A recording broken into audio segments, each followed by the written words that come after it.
नमस्कार मंडळी, विषय वेगळा आहे. यूट्यूब चॅनलमध्ये तुमचं हार्दिक स्वागत आहे. मी राजेश परब. तर मंडळी, मागचा व्हिडिओ तुम्ही बघितला ज्याच्यामध्ये नारळाच्या साहाय्याने आम्ही पाणी बघितला.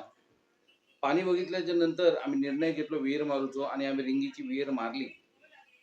त्याचा पाणी पण चांगला लागला. पाणी चांगला लागला त्यानंतर काय झाला, आमच्या त्याच विहिरीच्या आजूबाजू एक मोठी जागा होती. ती म्हटलं तर ती आता डेव्हलप करूया म्हणून आम्ही तिथे घनदाट वाढलेलं जंगल जेसीपीच्या साहाय्याने कसं साफ केला, किती वेळ लागलो आणि कसं चित्र बदलला, तर या व्हिडिओच्या माध्यमातून बघा. व्हिडिओ आवडला तर लाईक करा.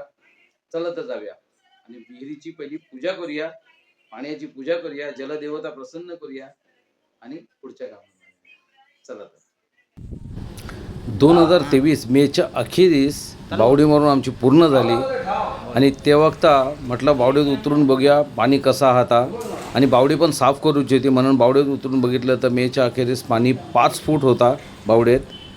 आणि त्यानंतर बावडी साफ केली, धुवून काढली, पूर्ण सिमेंटचा वास असता, पाण्यात चव नसता आणि पूर्ण बावडी खाली करून ती परत भरली आणि परत भरल्याच्या नंतर तिचं शुद्धीकरण करून म्हणजे ब्राह्मणाच्या हस्ते पाण्याची पूजा केली जातात आणि नंतरच तर पाणी पिऊक वापरलं जातं.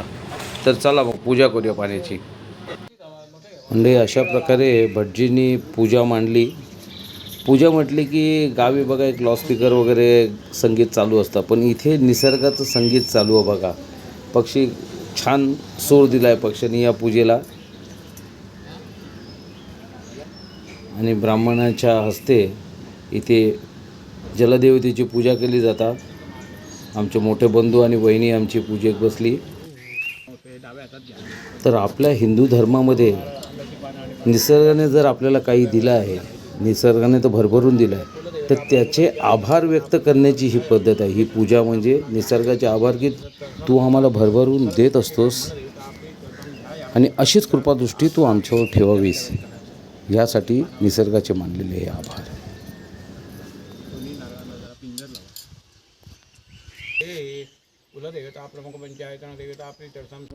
पूजा संपन्न झाल्याच्या नंतर आमच्या गावचे मंदिराचे पुजारी यांनी यथा सांग सर्व देवतांका गाराणा घातल्याने आम्ही होय महाराजा म्हटला आणि देवाक राजी करून घेतलो. हे पण एक असा प्रोजेक्ट.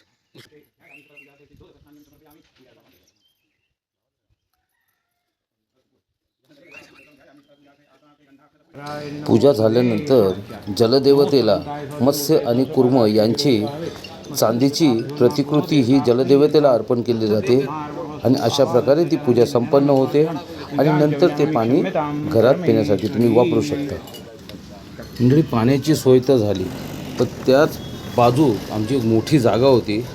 ते बघितलं तर घनदाट जंगल वाढलेलं होतं. डोक्याच काम करणं म्हटलं ह्या आता साफ कसा करतलो.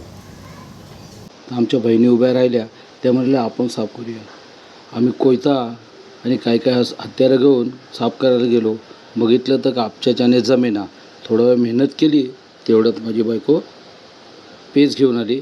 मस्त पेज वगैरे खाल्ली, विचारविनिमय केला आणि म्हटलं JCPला आमंत्रण करूया. मग आयडियाची कल्पना सुचली. म्हटलं JCP मागवूया आणि ह्या टोकापासून त्या टोकापासून सगळा रान आम्ही उकडून टाकला आणि JCP मागवलं. असं ह्यो राजासारखी एंट्री JCPने घेतल्या आणि ह्यो आमच्या गाडीत गेलो आणि सगळा जंगल एका बाजून उबड खाबडची जमीन वर खाली होती ती सगळी लेवल करून टाकली. तर बघा कसं JCPचा काम असतं. त्यानंतर आम्ही काही नंदनवन फुलवला, तर तुमचा पुढच्या व्हिडिओत दाखवू द्या. तुम्ही प्लॉट तुम्ही आधी बघितलाच कसं जंगल होतं आणि आता बघा. त्याच्यातच ह्यो आमचो बाबलो लागलो रडा. आता माका JCPत बसायचा, पण भर निंबारा JCP तापलो फुलो भातता तरी JCPवर बसाना.